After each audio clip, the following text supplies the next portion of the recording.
Hello, thank you all for joining us. I am Dr. Brent Blue, Teton County, Wyoming coroner.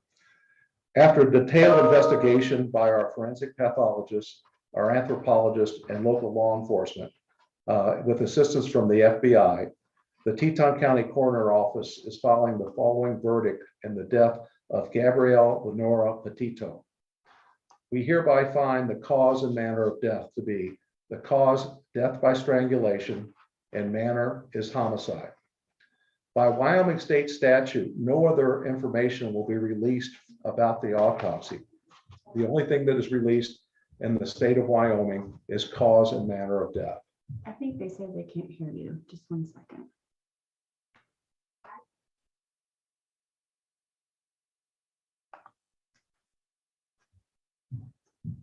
Go ahead. Should I start over then? Sure. Thank you for joining us. Sorry about the audio issue. I'm Dr. Brent Blue, Teton County, Wyoming coroner. After a detailed investigation by our forensic pathologist, our anthropologist, and local law enforcement, with assistance from the FBI, the Teton County Coroner's Office is following the following verdict. In the manner of death of Gabrielle Lenora Petito, we find the cause and manner to be cause, death by strangulation, and manner is homicide. By Wyoming state statute, only the cause and manner of death are released. Their autopsy findings and photographs and that sort of material is not released by state statute. And I'll be glad to entertain some questions at this time.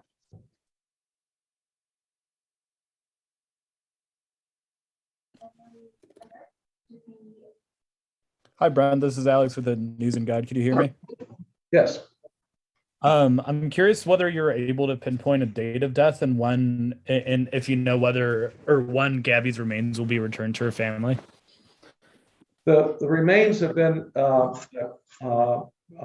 returned to the mortuary here, and the mortuary is dealing with the family at this time as far as the disposition of the remains. As far as the time of death, we are estimating 3 to 4 weeks from the time that the body was found. That is actually determined more by law enforcement folks than than our office.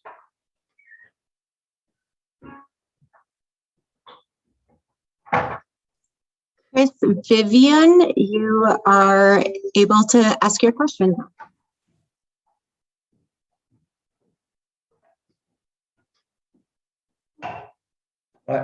What's the question? I didn't hear a question.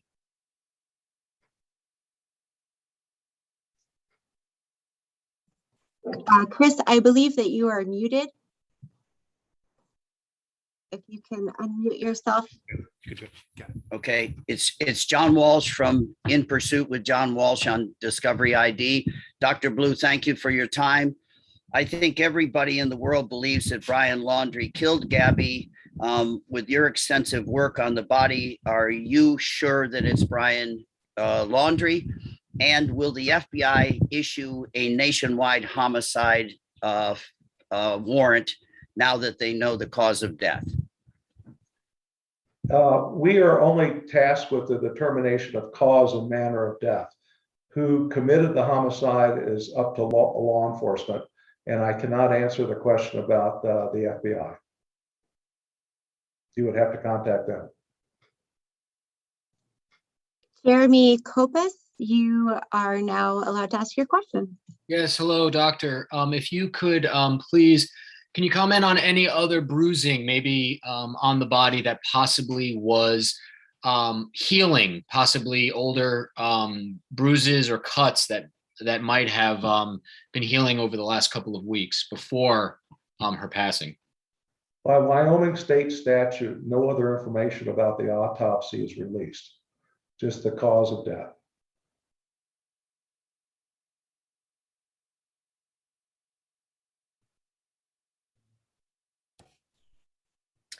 Hi there, this is Heather Lee, a reporter at ABC Action News in Tampa, Florida.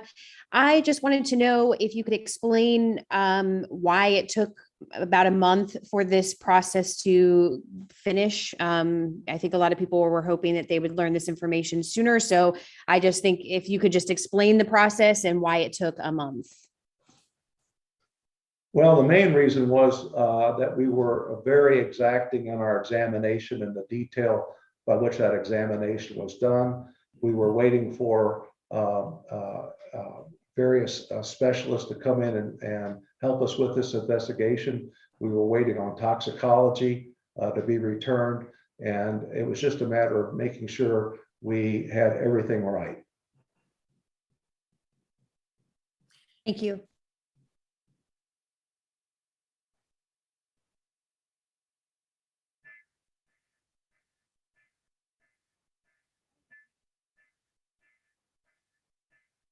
Is there another question? Brian Enton.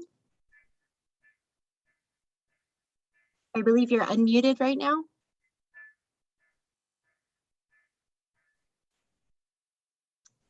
Okay. Steve Fabian. Yes, hi, doctor. How are you? I am curious if any DNA samples were taken from Gabby's remains, and also if the body was intact. Are you able to tell us the condition of Gabby's remains? I can tell you the DNA samples were taken by law enforcement, and all I can tell you about remains is that the body was outside for 3 to 4 weeks.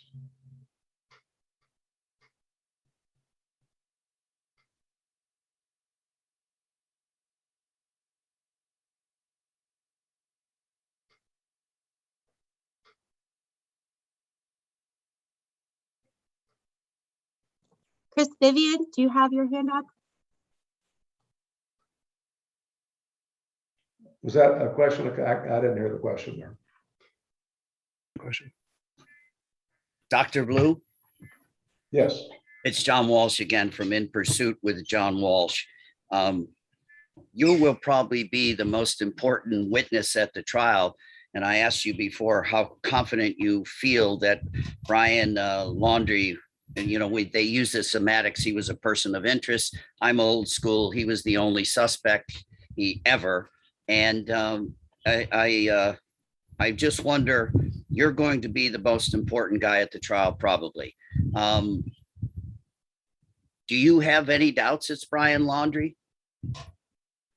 I can't make any comment about any suspects because we are not involved in that part of the investigation. We are only involved in the investigation of the body of the deceased. So who committed the homicide is really to be determined by law enforcement. Right, but I thank you for your hard work. And I always say in so many cases I've been involved in, let the pathologist and the coroner do their work no matter how long it takes. So I think you've probably done a really good job on this case. Thank you for your time.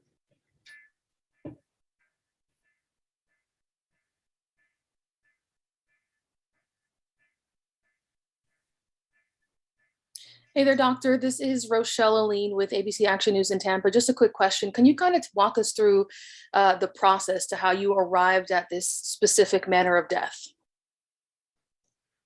In the state of Wyoming, there are 4 possibilities for the manner of death. They are homicide, suicide, accident, and natural. And those are the 4 choices. When we do an investigation, we look at the crime scene or the scene of the death, the scene of the body, the condition of the body, and findings at autopsy and toxicology. And that is how we arrive at the manner of death. So it really depends on lots of different circumstances. Dr. Stephen Fabian again from Inside Edition. Can you tell us if the body was buried when it was discovered or if the body was on the surface? I can't tell you that. That's would be something you'd have to ask the FBI because we're not allowed to release that information.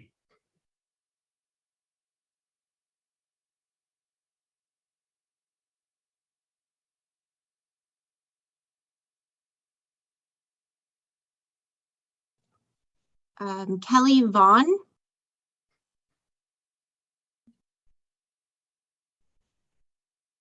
Do you have a question, Kelly Vaughn?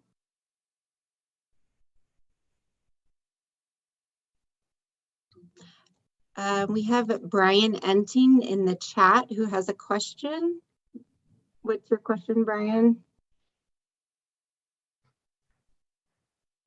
Was there any impact on her body from weather or wild animals in the national park? I'm sorry, I didn't hear the question. Was there any impact on her body from weather or wild animals in the national park? All I can really comment about that is that her body was outside in the wilderness for 3 to 4 weeks.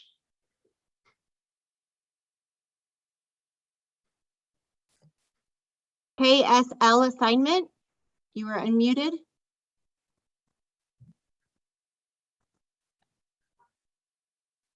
KSL assignment. Hello, Dan Rascone here from KSL TV in Salt Lake. Dr. Blue, can you tell us at all whether or not, was it believed that she was murdered there at that location, or is it any indication that her body was drugged there or taken there, or can you give us any indication there? I can't comment on that. That would be something you'd have to speak with the law enforcement or the FBI.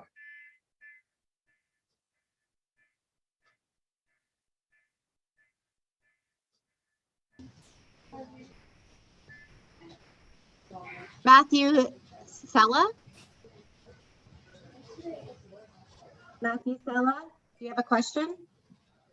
Hey, Dr. Blue. It's actually Jimmy from dailymail.com in New York here. What were the results of the toxicology report? And is there any suggestion that Gabby had any drugs in her system? And if so, what were they? The results of the toxicology are not public knowledge by Wyoming statute, so I can't comment about that. Thank you. We have a question from the chat. Was Gabby-Petito pregnant? She was not pregnant.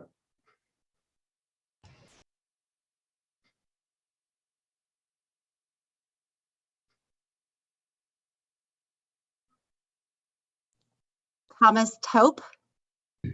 Hi, doctor. My question, did you seek the advice of a forensic entomologist or forensic botanist during the course of your investigation? The FBI has sent materials to a forensic entomologist.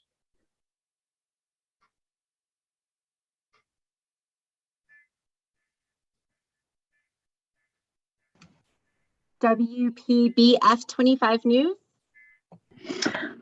Hi, doctor. This is Terry Parker from WPBF in Palm Beach County, Florida. I'm wondering if you said you were very thorough in this autopsy and examination. Could you give us an example of the type of test and analysis as you performed? This autopsy included a whole body CAT scan, a examination by a forensic pathologist, an examination by a forensic anthropologist, and toxicology evaluation. So we pretty much covered all the bases. Jeremy Kopis. Yes, doctor, thank you for taking the question again. You mentioned that strangulation is the cause of death. Can you talk about how you came to that conclusion? I cannot. That is part of the autopsy findings and is not discoverable by Wyoming statute. Was there any other cause of death that was a possibility in this case? Well, we look at all causes, all possibilities when we try to determine cause of death, but this is the cause of death that we determined. I have a question from chat. It is, was the manner of death obvious? Strangulation marks, bones, injured neck.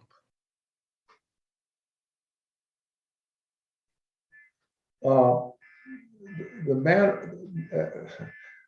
nothing is obvious in a situation like this. So detailed analysis was used both to determine manner and cause of death. I can't go into details on how we made those decisions. Kristen Thorne.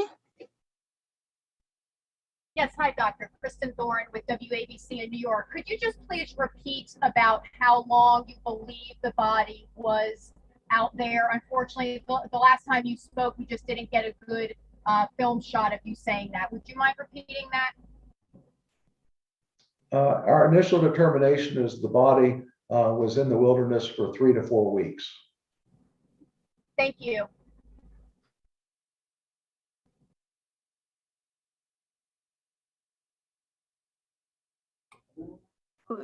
Jorge Fitzgibbon.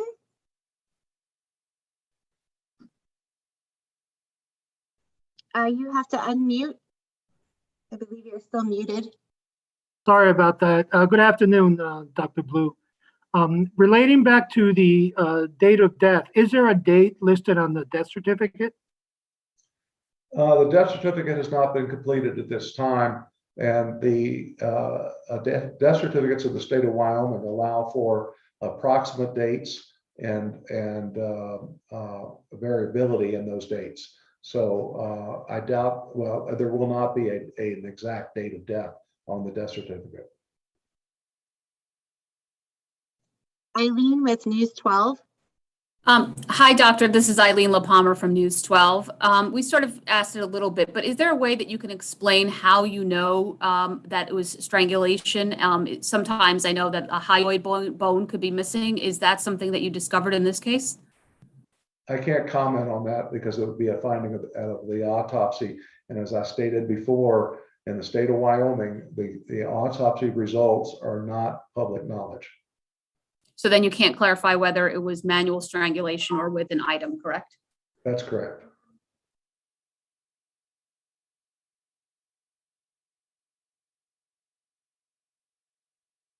Michael Ruiz. Thanks for making time for us, doctor. Was the entire examination conducted at your lab in Jackson, or was Gabby Petito's body shipped to another facility? The examination was done entirely at our org in Teton County, Wyoming.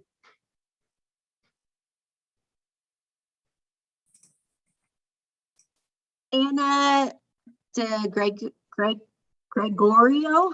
Gregorio. It's actually Ashley Banfield with News Nation. Doctor, thank you for taking the time today. Can I ask you if from the very beginning of your process, was it obvious that the cause, not the manner, that the cause was strangulation and that you just needed this time to prove it out? Or were you completely unaware from the beginning what the cause of death was for Gabby-Petito and had to resolve through a number of puzzle-solving manners and other experts to arrive at that final cause determination? In a situation like this, nothing is obvious. And so the cause of death required investigation.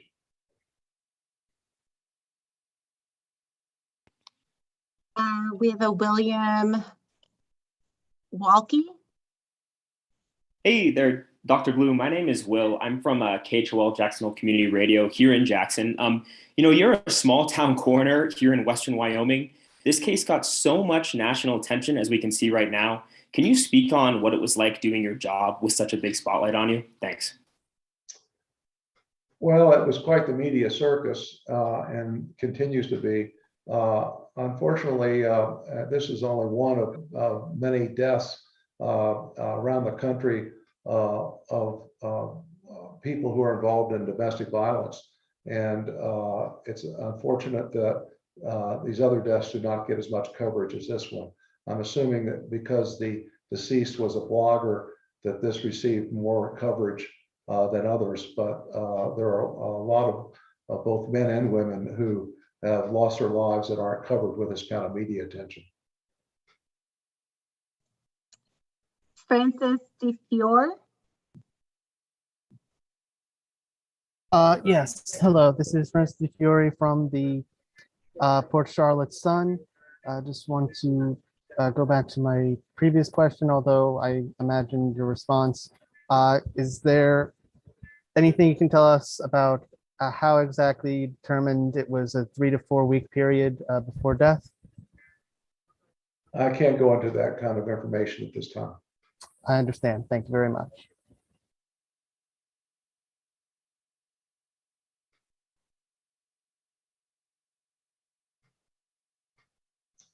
Why don't we We take have- one more question then? We have the snack squad. Hey, this is Andrew Mercado from Mercado Media. Could you go over the length of time the autopsy report took? And thank you for your time, Dr. Blue. Well, the length of time was involved in the sense that we received a report from the investigating and examining forensic pathologist. We had a report done by our anthropologist, and we had toxicology studies that were done in addition to the report from the radiologic studies. So all these came together, and that's what took time for us to complete this investigation.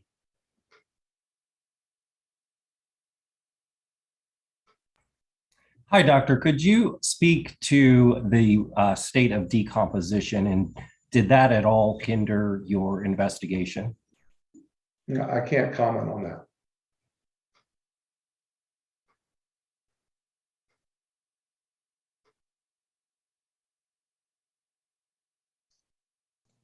Dr. Blue, would you like to take any more questions?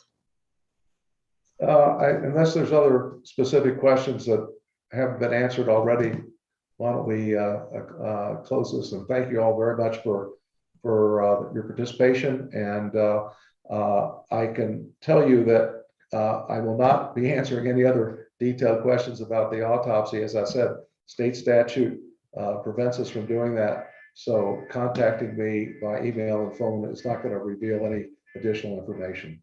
But thank you for your time, and I appreciate your interest. Dr. Blue, I have one more question. Is there a way to determine if this was accidental or deliberate? You mean in the sense of a homicide? Yes. That would be up to law enforcement to make that determination. Great, thank you. Again, thank you all very much for your time.